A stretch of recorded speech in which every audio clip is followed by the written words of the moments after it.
Well, good morning and welcome to Sandhurst, home of the British Army officer and, of course, now home to the Centre for Army Leadership. I'm delighted to see so many of you here today, to welcome you, and to welcome you from the outstations who I know are listening in, the outstations who are listening in across the UK, and indeed we've got our mates from Fort Leavenworth listening in from across the water in the United States.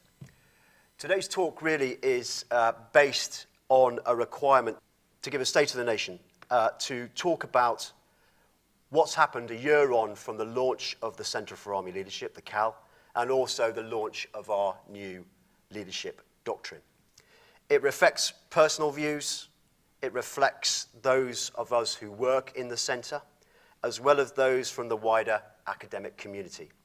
It also reflects observations from our work with other organisations, government and indeed non-government, and it reflects, I'm delighted to say, the views of those army leaders who have joined the leadership debate. What I'm not going to do is give you a story of British Army leadership, a story that has been 300 plus years in the making. That story is now captured in our new doctrine, that enduring nature of British Army leadership, that ability to inspire our people. What I will talk about are the emerging challenges to the way we lead, how we are adapting to those challenges, and I will suggest areas where we need to improve our approach. Now, you will all be aware of the current challenge facing military leaders in what has been termed the era of constant competition. Today, alongside the traditional Clausewitzian frictions of war, army leaders operate in an environment characterized by increasing complexity. Now, this is not new. History shows us that change is a constant. But I think it is fair to say that the rate and pace of change we're seeing is novel. Today's leaders, therefore, need to embrace change. They need to be resilient enough to withstand its unyielding demands. It's a task made all the more complicated by technological advances, which not only increase the availability of data, but also seek to remove the man in the loop. The increasing availability of that data and the need to find the right information only adding to the pressure on the man or woman to make the right decision. And of course, leadership decisions and actions are now more visible than ever before, with those in the moment of the tactical fight scrutinized not only by those managing and overseeing, but also by civilians who can view our actions from afar.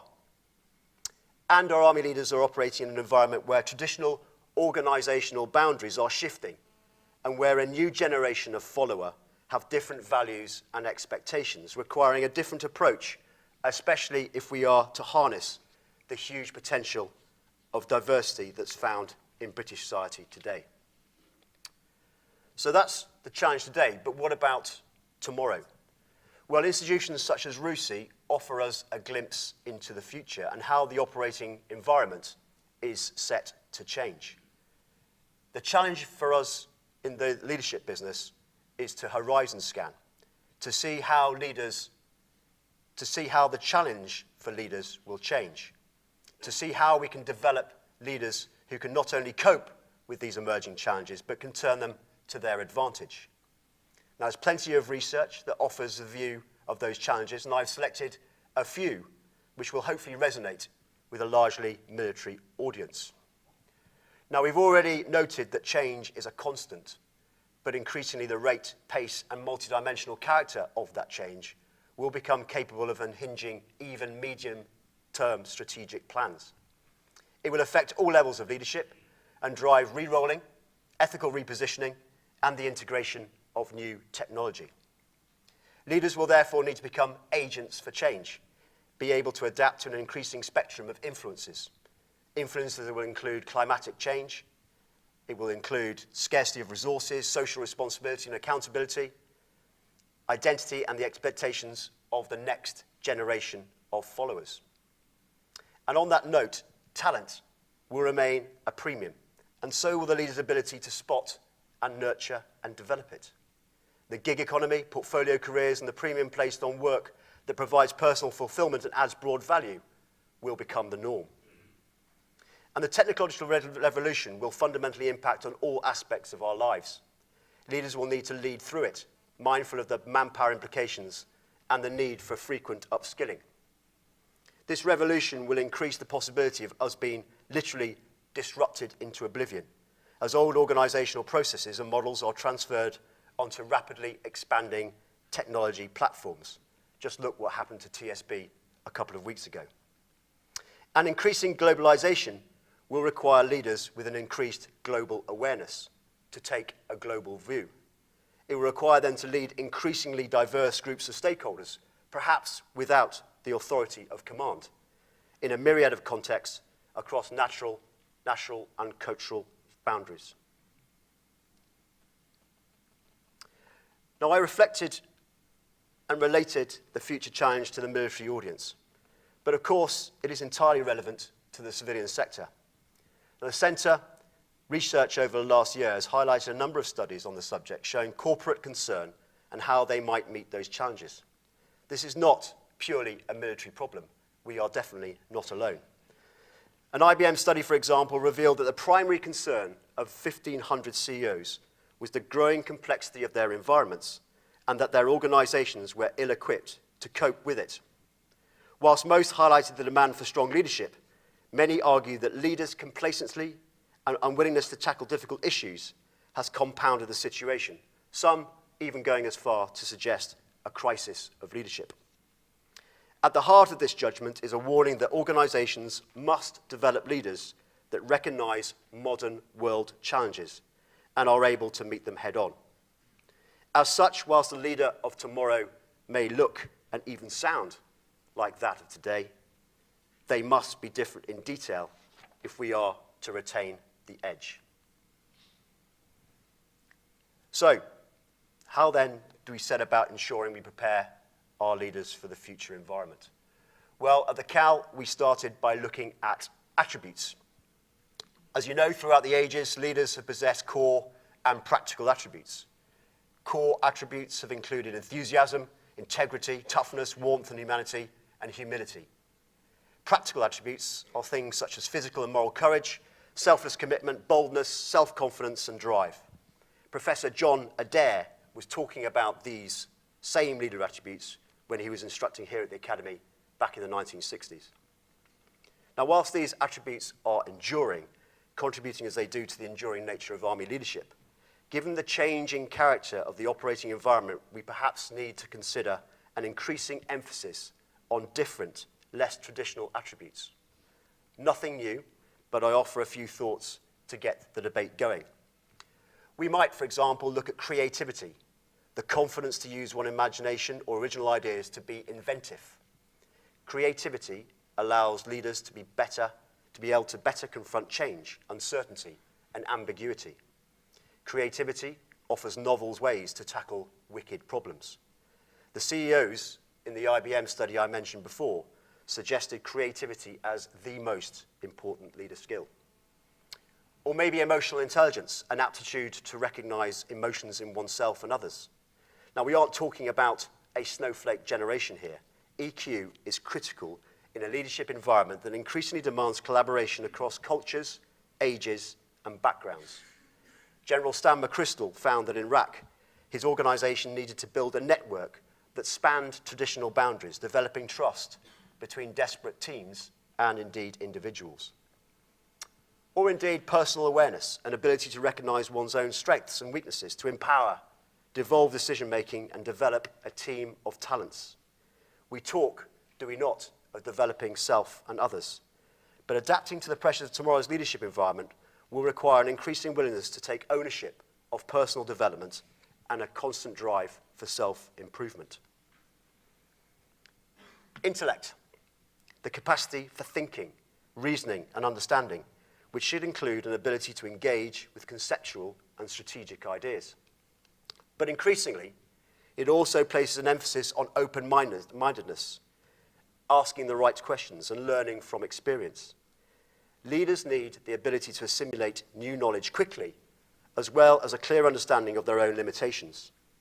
Today and tomorrow's leaders need the wisdom to recognize that they do not have all the answers, that others from increasingly diverse backgrounds might have the expertise that they need.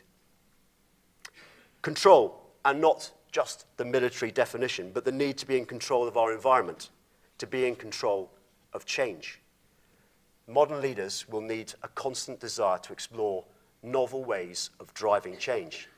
They must have the ability and the courage to ask difficult questions, to say no occasionally, set clear intent to enable mission command, whilst retaining accountability and the responsibility for their actions.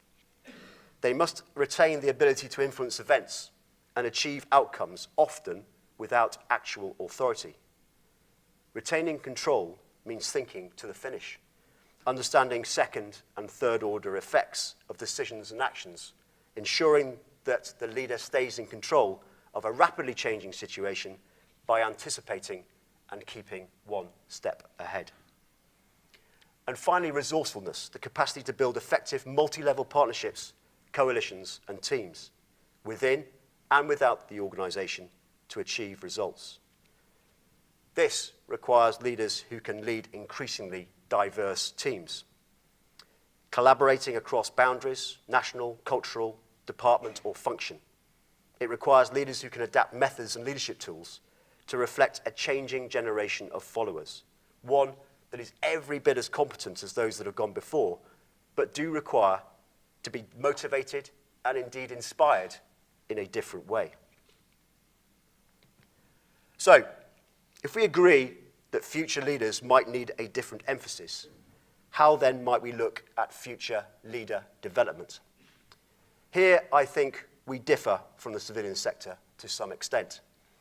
In a recent study, most CEOs felt they did not have adequate and effective leadership development to meet their organization's future challenges. I think, and I would say this, wouldn't I, that the Army is in a much better place, partly because we have a more positive culture of leader and leadership development than is found in most businesses, but also because leading is in our organizational DNA. In the officer space in particular, we select based on leadership potential. We provide time and resources for development, which alongside the encouragement of lifelong learning is viewed with considerable envy across the civilian sector. But we cannot be complacent. And given the threat, we need to ensure that our programs are kept relevant for the next generation. And in terms of taking Army leadership development forward, we at the CAL are suggesting 5 areas where we might like to focus. Firstly, while CGS talks of maximizing talent, we feel we should focus more on leader talent. Having identified the required leader competencies and attributes, we need to ensure that we get the right leaders in the right roles at the right time. Appraisals must be used to discern leader ability, preferably through 360-degree reporting.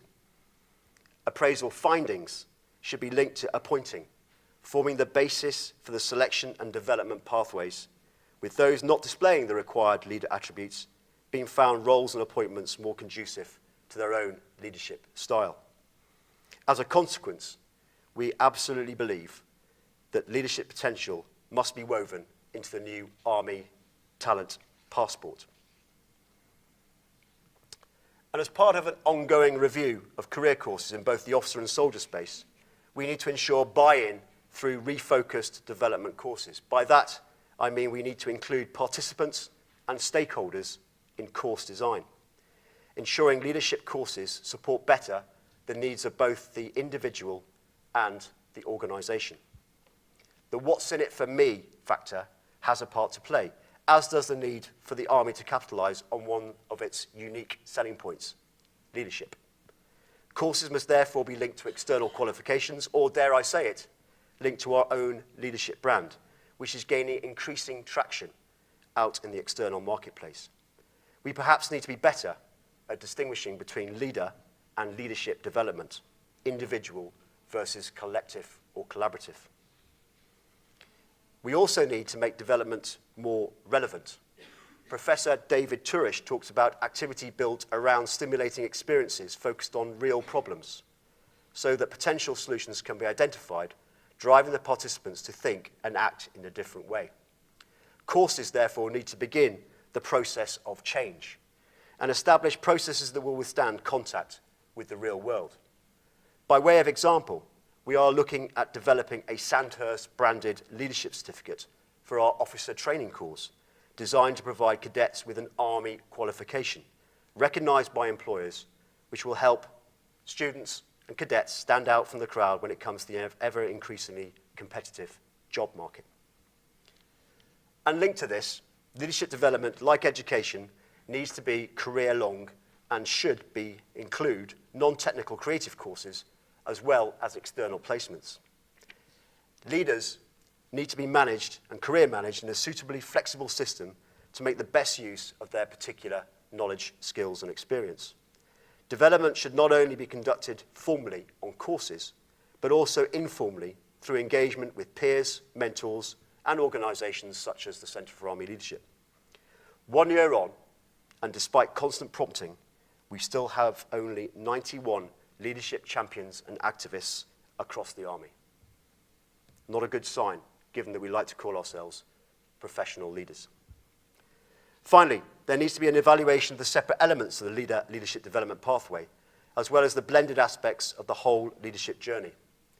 The success of leadership development should be measured by reference to changes in the competencies and behavior of the individual, alongside their ability to achieve outcomes. The impact of positive, as well as negative leadership culture, must also be assessed more formally, especially given its influence on the morale and overall performance of the team, the unit, or the formation.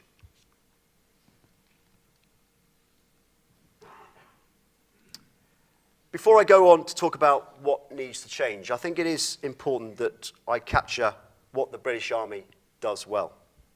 After all, the first rule of leading through change is knowing what not to change. Coming up now for 3 years as Director of Leadership for the Army, I can report that there is certainly no crisis of leadership in the British Army. And as General Milley, the Chief Staff of the American Army, reminded us at RUSI, we do need to beware the arrogance of the present. Although the CAL team has identified areas for improvement, which I'll talk about in a minute, and of course we can always do better, the research and engagement with others indicates that the Army continues to produce exceptional leaders. And of course you don't have to look far to see the clear evidence. During the recent terrorist atrocities in London and in the States, was it not Army leaders who were amongst the first to respond and who ran towards the danger?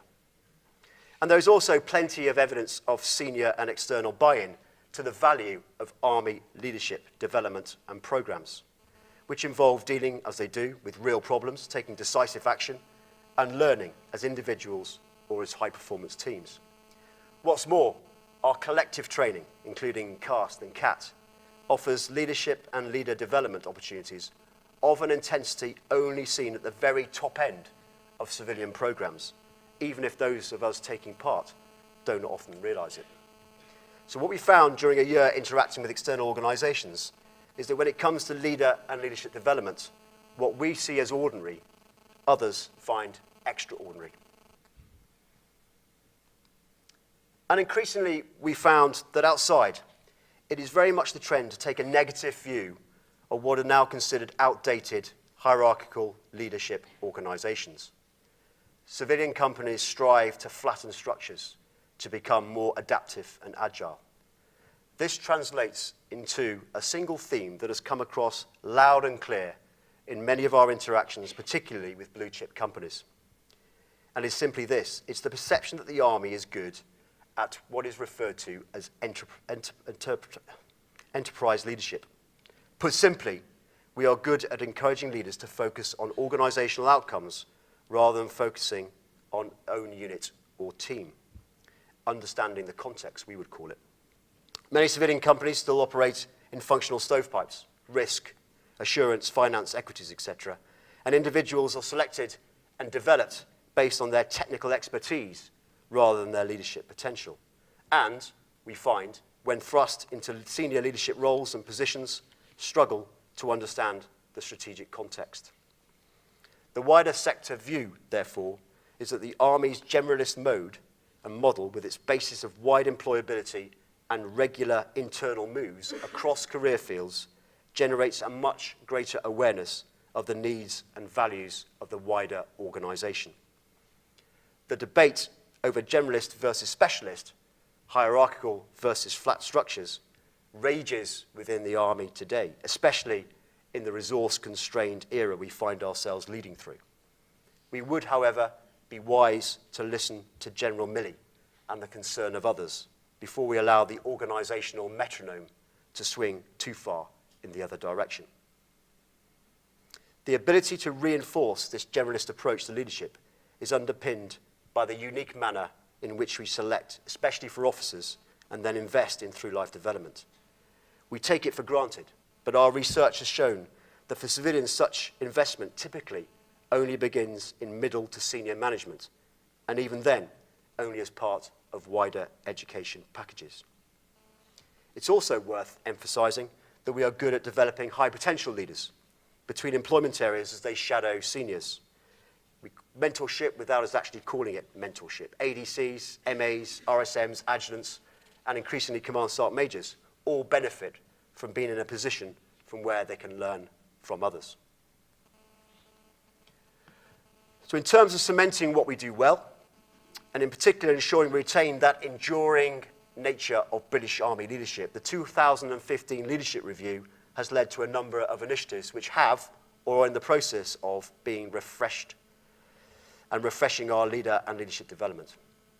It is absolutely key that we continue to resource them to ensure that they are institutionalised and cohered across the Army. The desire to professionalise our study of leadership has seen the establishment of the Centre for Army Leadership down the road in Robertson House, providing the hub for development, harnessing civilian research, supporting the Army's leader and leadership soldier scholars, and sharing good leadership practices across the Army and other sectors. It also acts as the guardian of our leadership doctrine, itself produced to provide us with leadership framework, a solid foundation from which to go forward. Within it, the Army Leadership Code provides a reference point for our conduct. It translates our proven values and standards into leadership behaviours. And you can also note from the slide that the CAL is doing much to capture best practice and populate it on the Army Knowledge Exchange, where it can be easily accessed by the rest of the Army. Also note the CAL's battle rhythm, picking a subject for study, conducting research before bringing findings to the table. This year's subject, as you've already heard, is Leading Through Change, with a symposium to discuss findings scheduled for later in the year. So, much being done, but as I said before, still more to do. And I'm going to finish by explaining where we see opportunity for improvement. First, our leadership development courses need to be more coherent and based on adapting evidence-based body of knowledge that reflects evolving practices, doctrine, experience, and individual needs. To put simply, to ensure the right leadership development at the right stage in the leader's career to ensure they are ready for the next challenge. Courses need to be even more closely focused on problem solving, based on real-world challenges, to help the leader develop those attributes and competencies required for the future environment. A combination of CAL-sponsored leadership coherence and thinking skills working groups are a step in the right direction. But the question remains as to whether we need a specific through-life leader and leadership program rather than merely leadership content bolted onto an existing course. We talk of a golden thread of leadership weaving through our development. I'm not entirely convinced we are quite there yet. And whilst formal education and development is important, we need to encourage our leaders to participate in informal study, particularly in those periods between mandated activity. As professional leaders, we should be inquisitive about our trade. It is, after all, part of what leaders do. More self-aware, more ownership and personal responsibility to progress and develop. Again, I use the number of CAL activists across the Army as my measurement of success. And again, we're not there yet. Second, we need to pay more attention to soldier leader development. The Career Leadership and Management CLM program is currently under review to address the need for our NCO leaders to be better equipped for the future challenge, to provide our soldiers with the same access to through-life leader development that is currently offered to officers. And we need to get this right for two important reasons. First, we need to improve Army capability. It is our junior NCOs, is it not, who are the ones most often in the tactical moment. They are the ones who are at the point where the information is most readily available. They are often the ones who have to make the hard tactical decisions that will often lead to strategic consequences.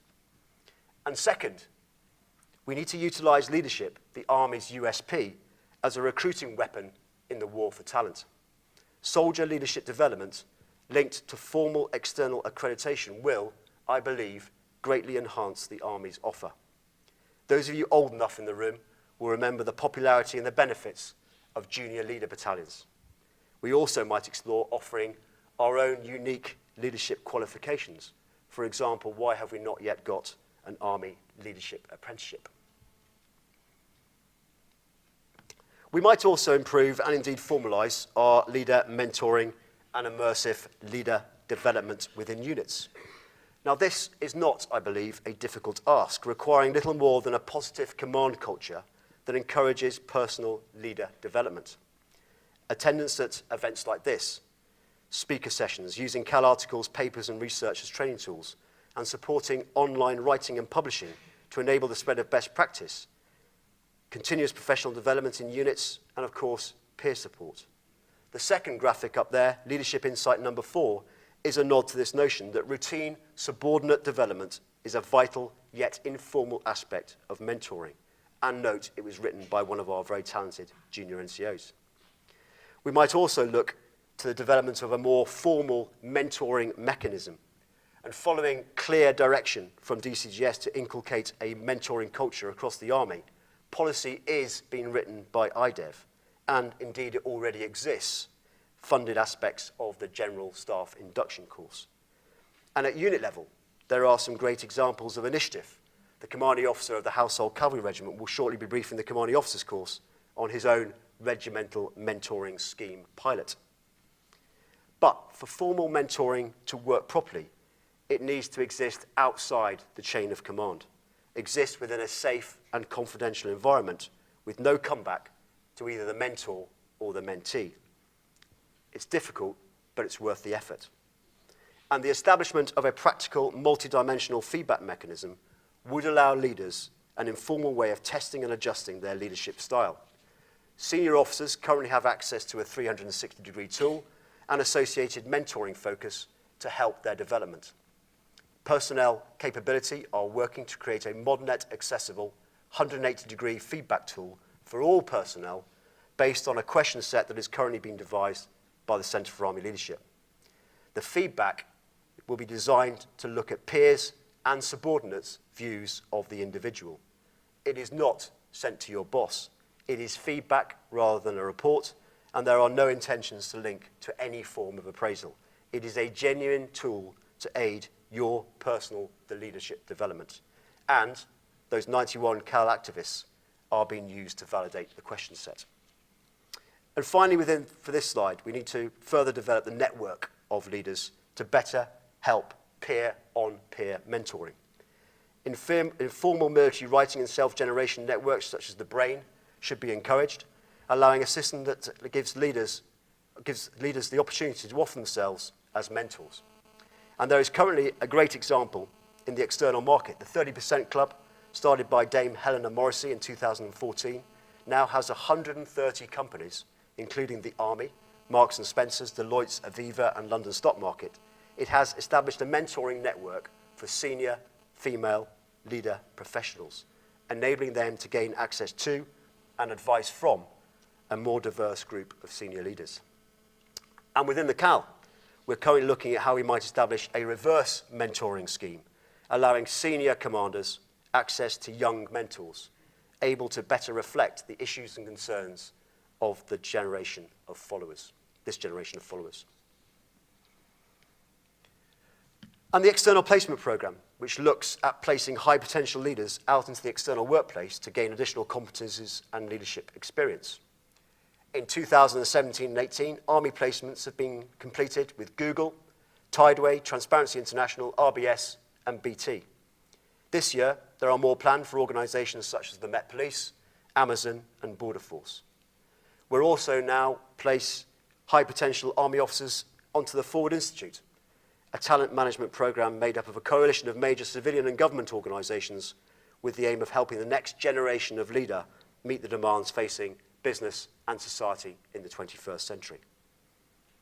Whilst this is not just an officer sport, there is currently one W01 placed with Kuhn and Nagel, it is fair to say we need to do more to formalise secondments, placements and external management programmes for our high potential soldier leaders.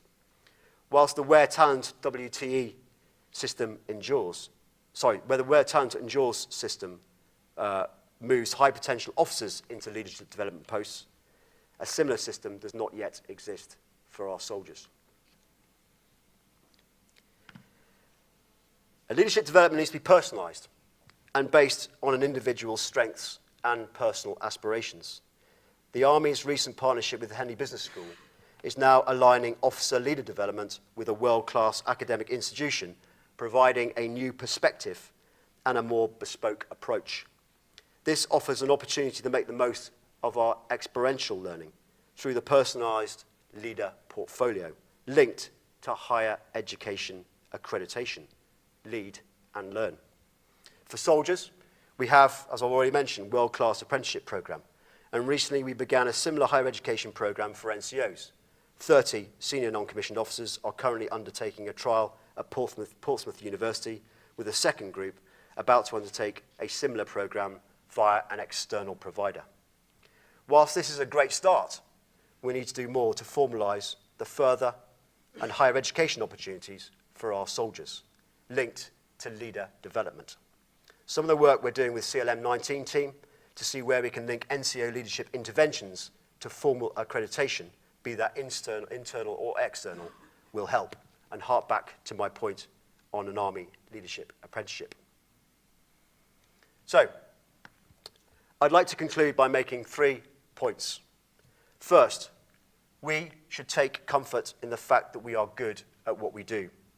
Our history, and particularly our recent history, tells us that we continue to develop exceptional leaders. But we need to hang on tight to that enduring nature of British Army leadership. It provides the vital foundation for whatever comes next, and it makes us a reference army. Second, the character of the environment in which we operate continues to change. The rate and pace of that change is only going to increase. If we are to retain the edge over our adversaries, then we have to continue to invest in leader and leadership development, both in ourselves and also in those we are privileged to lead. And finally, to remain agile and at the forefront of leadership thinking and development, we do need to learn from one another and from others outside of the Army. We need to be an army of leaders who are free-thinking and willing to discuss our issues and adapt and innovate. So I'll therefore leave you with the plea, please do join the debate. Thank you.